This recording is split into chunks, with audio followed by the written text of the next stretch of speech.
Subscribe Muhammad Amjad Nadwi, Indian Islamic scholar. أعوذ بالله من الشيطان الرجيم بسم الله الرحمن الرحيم ولئن سألتهم من خلق السماوات والأرض ليقولن الله قل أفرأيتم ما تدعون من دون الله إن أرادني الله بضر هل هن كاشفات ضره أو أرادني برحمة هل هن ممسكات رحمته قل حسبي الله عليه يتوكل المتوكلون قل يا قوم اعملوا على مكانتكم إني عامل فسوف تعلمون من يأتيه عذاب يخزيه ويحل عليه عذاب مقيم إنا أنزلنا عليك الكتاب للناس بالحق فمن اهتدى فلنفسه ومن ضل فإنما يضل عليها وما أنت عليهم بوكيل.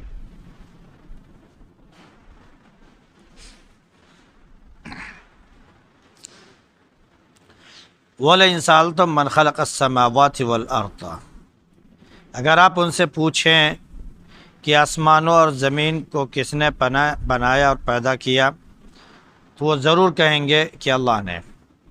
کہہ دیجئے تو تمہارا کیا خیال ہے جن کو تم اللہ کو چھوڑ کر پکارتے ہو کہ اگر اللہ مجھے کوئی تکلیف پہنچانا چاہے تو کیا اس تکلیف کو یہ دور کر سکتے ہیں؟ یا اگر اللہ ہمارے اوپر مہربانی کرنا چاہے تو کیا اس کی مہربانی کو یہ روک سکتے ہیں؟ کہہ دیجئے کہ میرا اللہ بس کافی ہے مجھ کو. اسی پر بھروسہ کرنے والے بھروسہ کرتے ہیں.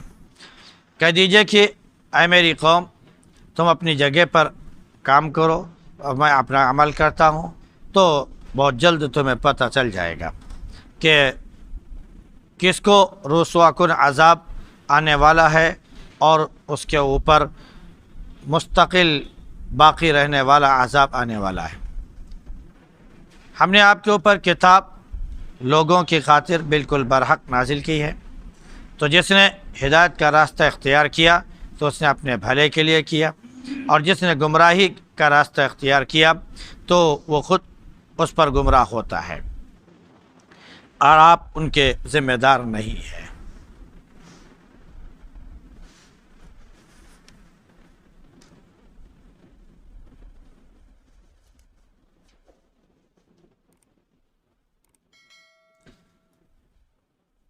گزشتہ آیات میں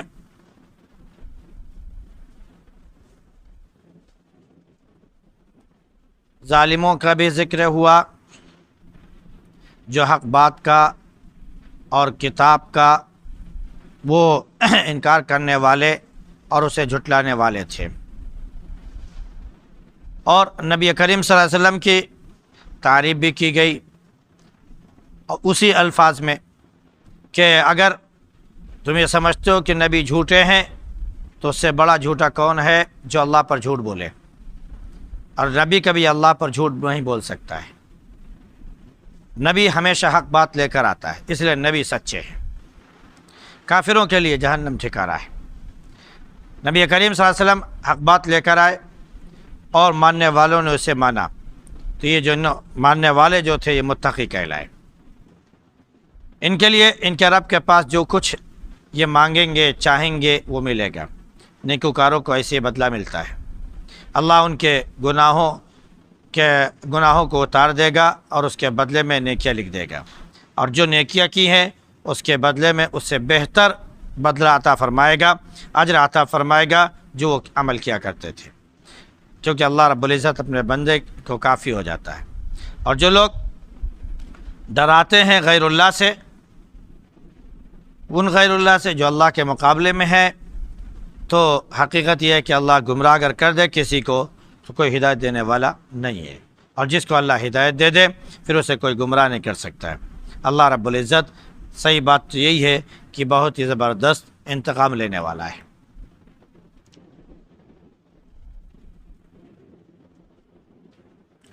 جن لوگوں نے اللہ کو جھٹلایا، آخرت کو جھٹلایا، قرآن کو جھٹلایا، نبی کریم صلی اللہ علیہ وسلم کو جھٹلایا، ان سے اب سوال کیا جا رہا ہے کہ ذرا یہ بتاؤ کہ آسمان اور زمین ان سب کا پیدا کرنے والا کون ہے؟ تو وہ جواب دیں گے اور یہ ضرور کہیں گے کہ پیدا کرنے والا صرف اللہ ہے۔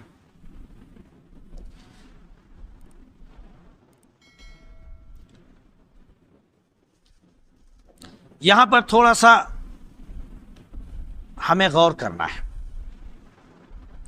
اللہ رب العزت جگہ جگہ یہی سوال ایک کرتا ہے کہ آسمان اور زمین کس نے پیدا کیے؟ پھر اس جہاز میں جواب بھی ملتا ہے کہ وہ ضرور کہیں گے کہ اللہ نے پیدا کیے۔ اس کی وجہ دنیا میں جتنے بھی دیوی دیوتا معبود یا جن کو لوگ خدا مانتے ہیں، ان سب کی ایک باقاعدہ پوری تاریخ اور ہسٹری ہے۔ ان کی پیدائش بھی ہے، ان کے موت اور وفات بھی ہے، ان کے بیچ کی زندگی بھی ہے، وغیرہ وغیرہ۔ اور آسمان اور زمین کا معاملہ یہ ہے کہ اللہ رب العزت نے سب چیزوں سے پہلے پیدا کیا ہے۔ آسمان اور زمین بنائے، اس کے بعد پھر جا کر اس کے اندر جو تمام چیزیں ہیں انسان کی راحت کے لیے، اس کے فائدے کے لیے یا اس کی زندگی گزارنے کے لیے جو اسباب ہو سکتے ہیں، وہ ساری چیزیں اللہ نے زمین آسمان کے بنانے کے بعد پھر بنائی۔ پھر اس کے بعد برسہ برس گزر گئے، انسان اس پر زمین پر کوئی آبادی نہیں تھی۔ اللہ رب العزت نے پھر پیدا فرمایا، پہلے جناتوں کو پیدا کیا، بعد میں جا کر پھر انسانوں کو پیدا کیا۔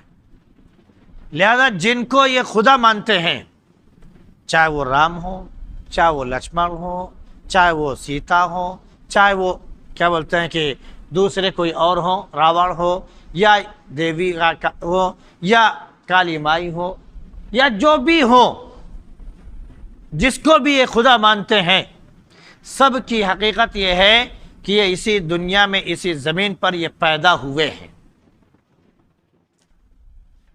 تو اس کا مطلب یہ کہ جب یہ انسان تھے اور اسی زمین پر یہ پیدا ہوئے، تو اسی زمین کی پیداوار بھی انہوں نے کھائی، پیداوار کھائی بھی، غلہ انہوں نے کھایا، دیگر تمام چیزیں انہوں نے کھائیں۔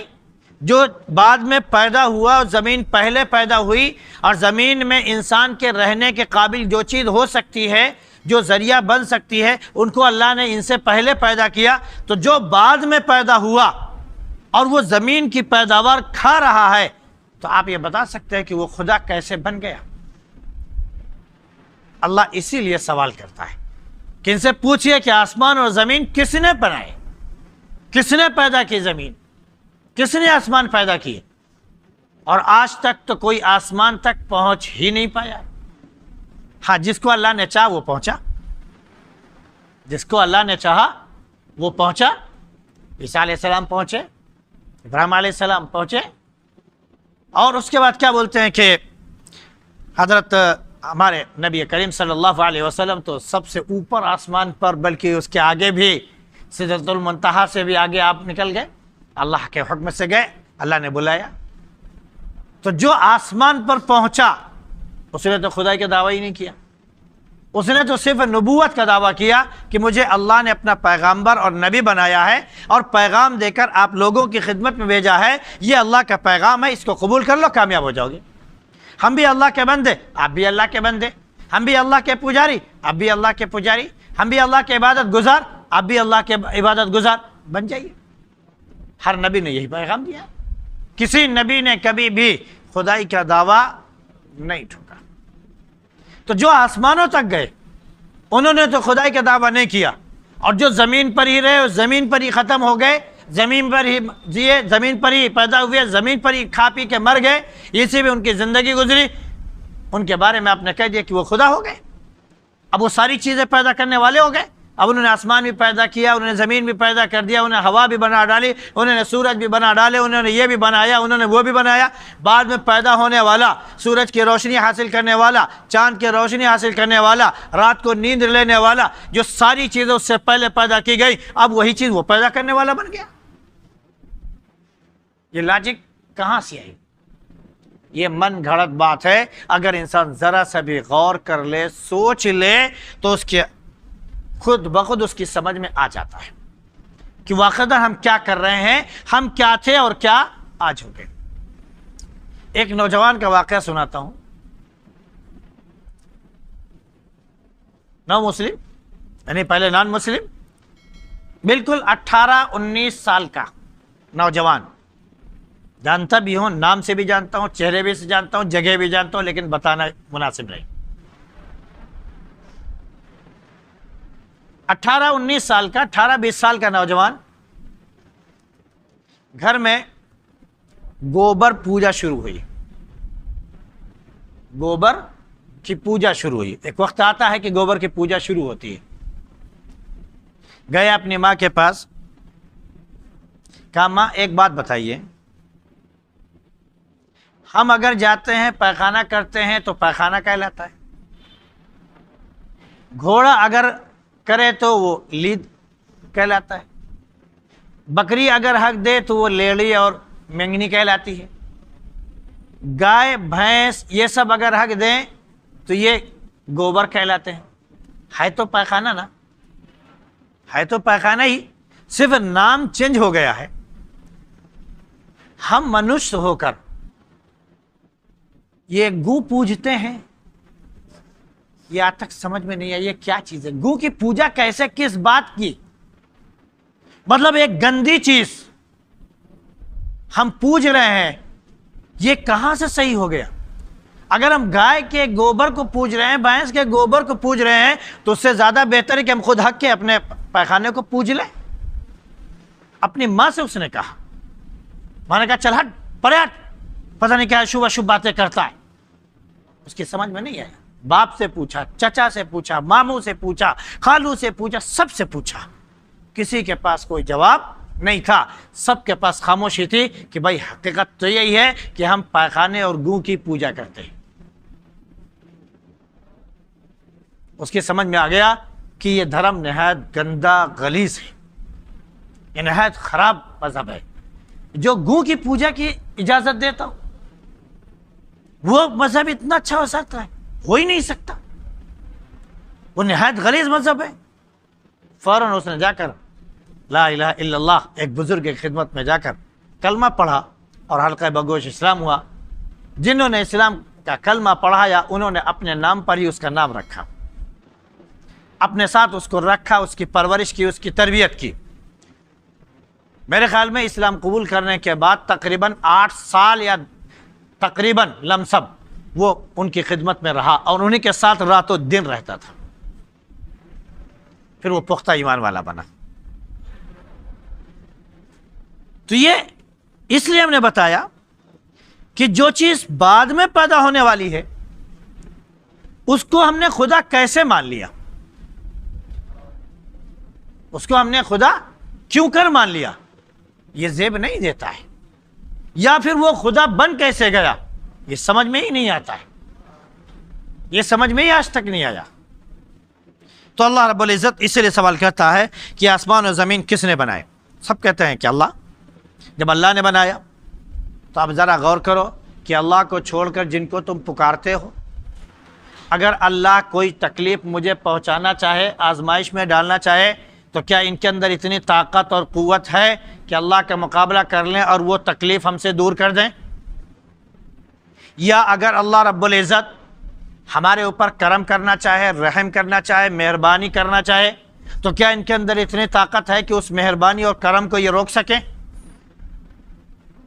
ساری دنیا ایک طرف ہو جائے, اللہ کا کرم ہمارے اوپر نازل ہو رہا ہو اور اس کا انعام ہمارے اوپر ہو رہا ہو, تو دنیا کی ساری طاقت ایک طرف ہو جائے, وہ اس کے انعام اور بخشش کو روک نہیں سکتے. اللہ کے نبی صلی اللہ علیہ وسلم نے ایک موقع پر ایک صحابی سے کہا جب وہ چھوٹے تھے, اے بچے ادھر آؤ, اے بچے ادھر آؤ. اس کے بعد پھر آپ نے فرمایا میں تمہیں ایک بات بتاتا ہوں, اسے بالکل اپنے گانٹ سے باندھ لو, یعنی اپنے سینے سے لگا لو, اپنے دل و دماغ میں بالکل سے بٹھا لو. وہ یہ ہے کہ اللہ اگر کسی کو نفع پہنچانا چاہے تو دنیا اور دنیا کی تمام چیزیں ایک طرف ہو کر اس نفع سے روک دیں, نہیں ہو سکتا ہے. اور اگر اللہ کسی کو تکلیف پہنچانا چاہے اور دنیا کی تمام طاقتیں اس کو فائدہ پہنچانا نہ چاہیں تو دنیا کی تمام طاقتیں اس کو فائدہ نہیں پہنچا سکتی. اس کی ہم تھوڑا سا ایک مثال عمومی طور پر دے رہے ہیں تاکہ سمجھ میں آ جائے. مثال سے سمجھا رہے ہیں. ایک آدمی بیمار ہوتا ہے, ٹھیک ہے نا, ایک آدمی بیمار ہوتا ہے. فرض کر لیجیے آج کل بڑی بڑی بیماریاں چل رہی ہیں, ایڈس چل رہا ہے, فلانا دھماکہ, دنیا کی تمام بیماریاں چل رہی ہیں, کینسر چل رہا ہے نا.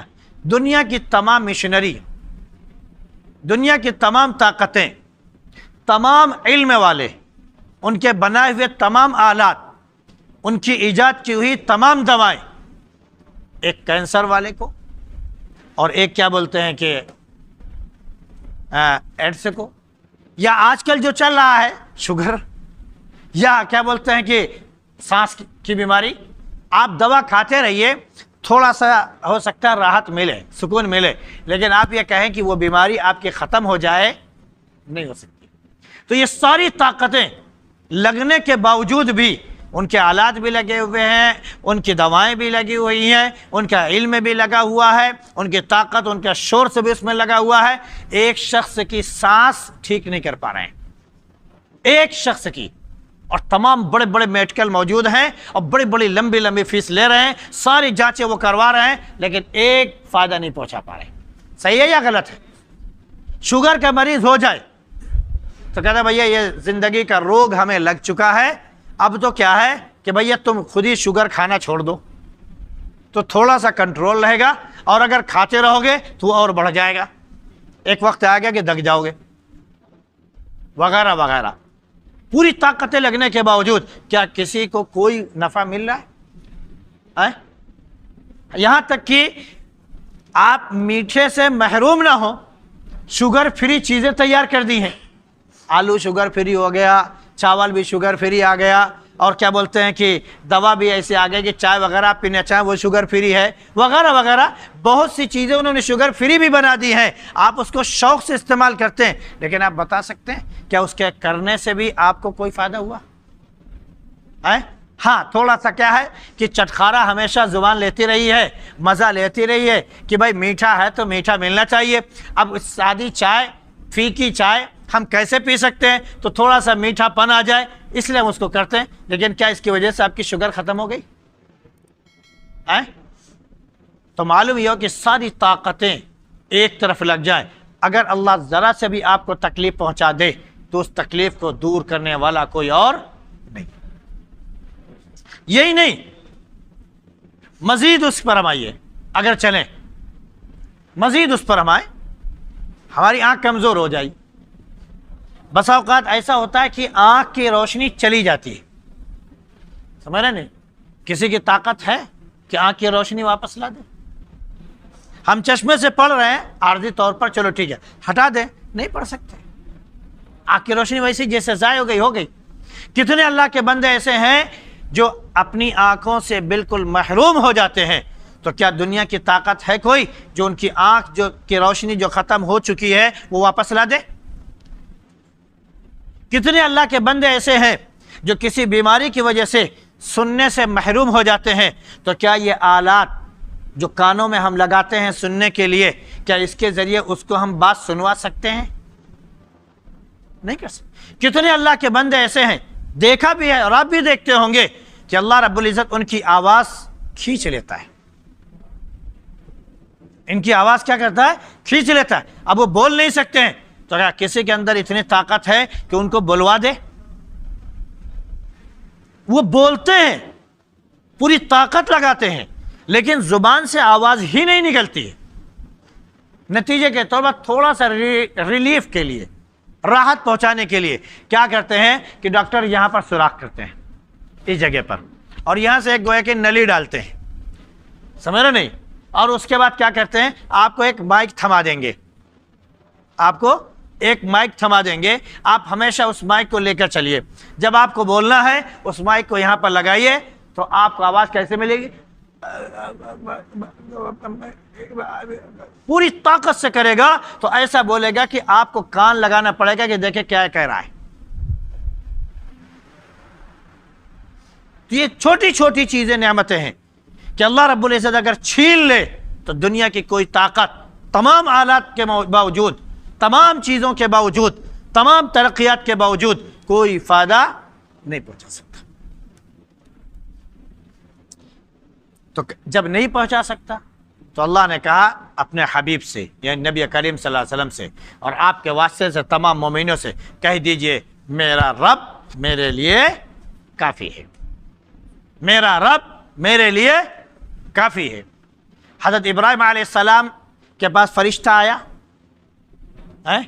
اللہ نے مجھے بھیجا ہے ان لوگوں نے, ظالموں نے جو آگ جلائی ہے آپ کو جلانے کے لیے, اگر آپ حکم دیں تو ایک پر ایسے ماروں گا پوری آگ کیا ہو جی, بجھ جائے گی. ابراہیم علیہ السلام نے کہا کہ کیا اللہ بجھا نہیں سکتا؟ ارے اللہ تو قادر ہے. حسبی اللہ, میرا رب کافی ہے, تمہاری ضرورت نہیں, تمہاری ضرورت نہیں ہے. ہم میں سے کسی کے اندر اتنی طاقت ہے, بہت ایمان والا ہو, کہ چھری لے کر اپنی انگلی کاٹ لے اور اس کو یہ یقین ہو کہ ہم چھری چلائیں گے تو یہ کاٹے گی نہیں. ہے کسی کے اندر اتنی طاقت؟ ہم فوراً تعویل کریں گے لا تلقوا بایدیکم الی التہلکہ, تم اپنے آپ کو ہلاکت میں مت ڈالو, تم اپنے آپ کو ہلاکت میں مت ڈالو. بھائی اس کا کام ہے کاٹنا, کٹ جائے گی انگلی. اللہ نے آپ کو اس کا مکلف نہیں بنایا, حکم نہیں دیا ہے کہ تم اپنی انگلی کاٹو اور دیکھو کہ اللہ رب العزت ہماری انگلی کٹنے دیتا ہے کہ نہیں. لیکن وہی اللہ جب ابراہیم کو حکم دیتا ہے کہ جا کر اپنے بیٹے کو ذبح کرو, اور باپ بیٹے کے گلے پر جو کہ بہت نرم جگہ ہوتی ہے, بہت نرم جگہ ہوتی ہے, اتنی نرم ہوتی ہے کہ اگر پتنگ جس سے اڑاتے ہیں, مانجھے جس کو کہتے ہیں نا, اگر وہ یہاں سے لگ جائے تو کہ گلا کٹ جائے, اتنی نرم جگہ ہوتی ہے. یہاں کوئی ہڈی وڈی نہیں ہے, صرف نسیں ہوتی ہے, وہ کرکری والی ہوتی ہے, بس ادھر رس مارا ختم کھیل. تو معلوم یہ ہوا کہ یہ کٹ جانے والی چیز, ابراہیم علیہ السلام نے اللہ کا حکم مانا, چھری کو خوب تیز کیا, پہٹا تیز کیا, خوب تیز کیا. جب خوب دھاردار ہو گئی تو پوری طاقت سے اپنے بیٹے کے اوپر چھری چلائی, لیکن پروردگار نے کہا رک جا, چھری چل رہی ہے لیکن کاٹ نہیں سکتی. حکم کس کا چلا؟ اللہ کا چلا. تو جہاں اللہ کا حکم آ جائے تو دنیا کی کوئی طاقت اسے. موسیٰ علیہ السلام 1 سال کے بھی بچے نہیں تھے, گود میں تھے. ماں نے دریا میں پھینک دیا صندوق بنا کر. صندوق کہاں گیا؟ فرعون کے پاس. صندوق ڈوبا؟ نہیں ڈوبا. موسیٰ علیہ السلام دریا میں ہچکولے کھاتے ہوئے, کھیلتے ہوئے, اٹکھیلیاں کرتے ہوئے, مسکراتے ہوئے, انگوٹھا چوستے ہوئے فرعون کے محل میں پہنچ گئے. لیکن وہی فرعون اسی سمندر میں ڈوب جاتا ہے, ڈوبتا ہی نہیں. وہی موسیٰ اپنی پوری قوم کو, پوری بنی اسرائیل کو لے کر اللہ کے حکم سے سمندر پر مارتے ہیں. ہے کوئی لاجک کسی کے پاس؟ کوئی طاقت ہے کسی کے پاس؟ ہے کسی کے پاس اگر اتنی طاقت کہ ایک لاٹھی سمندر پر مارو اور وہ پھٹ جائے اور زمین دکھائی پڑ جائے؟ ہے کوئی ایسے اسلحہ؟ ہے کوئی ایسا آلہ؟ کسی نے آج تک کوئی انجینئرنگ میں ایسا تیار کیا ہے؟ نہیں ہو سکتا. اللہ نے دکھایا, موسیٰ لاٹھی مار دو. صرف لاٹھی ماری تھی. لاٹھی کتنی بڑی تھی؟ ارے چلو 1 گز کی, 2 گز کی, 10 گز کی, 12 گز کی. موسیٰ علیہ السلام 12 گز کے, 12 گز کی لاٹھی. 12 گز کی لاٹھی کتنی بڑی ہوئی؟ اتنی بڑی ہوئی مشکل سے ہوئی. اتنی بڑی لاٹھی ماری اور 1 مرتبہ ماری اور پورا سمندر پھٹ گیا. ہے کوئی لاجک کیسے؟ سمندر, پانی کو کوئی چیز پھاڑ سکتی ہے؟ لوگ کہتے ہیں کہ پانی پر لکھنا بالکل بیکار ہے. ایک طرف سے لکھتے جاؤ دوسری طرف مٹتا جاتا ہے. پانی پر تلوار چلانا بیکار ہے، کیونکہ تلوار جاتی گئی اوپر سے پانی اس سے ملتا ہوا کچھ پتہ ہی نہیں چلے گا. اور لاٹھی مارنے کی وجہ سے سمندر پھٹ جاتا ہے، سارے بنی اسرائیل خشکی میں جاتے ہیں، اور وہی فرعون آتا تو ڈوب جاتا ہے. طاقت اللہ کی. تو اللہ قل حسبی اللہ، کہہ دو کہ میرا رب میرے لیے کافی ہے. یہی اصل ہدایت ہے. اور اسی پر مومنوں کو جو ہے یقین رکھنا چاہیے کہ اللہ ہی ہر چیز کرنے والا ہے.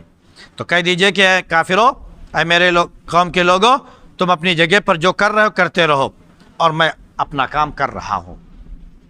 اور جلد تم کو پتہ چل جائے گا کہ کس کو وہ عذاب آنے والا ہے جو اس کو دنیا میں رسوا کر دے، اور پھر وہ عذاب آئے گا جو اس کے اوپر ہمیشہ ہمیشہ کے لیے باقی رہے. رسوا کن عذاب دنیاوی ہے، چاہے وہ جنگ کے ذریعے ہو، چاہے وہ جنگ کے ذریعے ہو، یا اللہ رب العزت کسی اور حکم کے ذریعے دنیا میں رسوا کر دے کسی کو. جیسے مثال کے طور پر جنگ کے ذریعے بدر میں کافروں کو رسوائی ہوئی، ان کے بڑے بڑے سردار مارے گئے، بڑے بڑے سردار مارے گئے، ایک دو نہیں 70 ان کے سردار مارے گئے تھے. 70 اور 70 ہی بڑے بڑے سردار جو تھے وہ قید بھی کر دیے گئے تھے. ایسی رسوائی کافروں نے، مکے کے کافروں نے، ظالموں نے، مشرکوں نے نہیں دیکھی تھی، نہیں دیکھی. ماتم بچھ گیا تھا، اللہ نے رسوا کر دیا ان کو. آئے تھے اللہ کے نبی کو قتل کرنے کے لیے، ختم کرنے کے لیے، اللہ نے رسوا کر دیا. دہشت گردی کے نام پر امریکہ 30 ملکوں کو لے کر، جو ناٹو فوج کہلاتی ہے، افغانستان بے سر و سامانی کے عالم میں جو ملک موجود ہے، غربت اور افلاس کا جو شکار ہے، جس کے پاس کچھ نہیں ہے، 20 سال اس نے جنگ کی. 20 سال روس نے جنگ کی، 20 سال اس نے جنگ کی، اور 20 سال اس سے پہلے کسی اور نے بھی کی ہے بیچ میں. یعنی 60 سال سے افغانستانی مسلسل جنگ کر رہے ہیں، اور 3 سپر طاقتوں کو انہیں شکست دی بغیر کسی ہتھیار کے. رسوا کون ہوا؟ Super power. جان بچا کے، عزت بچا کے وہاں سے بھاگا ہے، اور ایسا بھاگا ہے راتوں رات کہ منظر دیکھنے لائق ہے وہ، کہ پتہ نہیں چلا کہ ایئرپورٹ کب خالی کر کے نکل گئے. وہاں کا جو وقت کا حاکم بنا ہوا تھا، مسلمان حاکم تھا، جو ان کا کہہ لیجئے کہ پٹھو تھا، جب وہ دیکھا کہ ان کو حکومت آ رہی ہے تو اپنے ہیلی کاپٹر پر ڈالر لے کر امریکہ کا، کیونکہ یہاں کا پیسہ ہو سکتا ہے فیل کر دیا جائے، تو امریکہ کا ڈالر لے کے بھاگا، تو پورا اس کا ہیلی کاپٹر پیسے سے بھر گیا. بقیہ اس کی نہ جانے 3 یا 4 گاڑیاں شاید پیسے سے باقی رہ گئی، وہ یہیں چھوڑ کے بھاگ گیا ہمارے عزت بچانے کے لیے. ایسا رسوا ہو کے بھاگا. تو دنیا میں رسوا کن عذاب ملتا ہے. ہمارے یہاں بھی ہے. ابھی ہماری حکومت نے اعلان کیا حلال گوشت پر پابندی لگائی جا رہی ہے. کیا یا نہیں کیا؟ حلال گوشت نہیں کھانے دیں گے. ہم اپنے حکومت سے اعلان کرتے ہیں، مطالبہ کرتے ہیں کہ ہمارے ہندوستان کی جو سب سے بڑی بڑی 10 فیکٹریاں چل رہی ہیں، اور ان کے خریدار مسلم ممالک ہیں، سعودیہ ہے، عمان ہے، دیگر تمام ممالک ہیں، ان کے ہیں. ان میں سے سب سے بڑی فیکٹری الکبیر کہاں پر ہے؟ کہاں بھائی بتا سکتے ہیں؟ یہ جو سب سے بڑی فیکٹری ہے کون سی؟ وہ الانا تو ادھر ہے، ادھر منظور گڑھی کی طرف.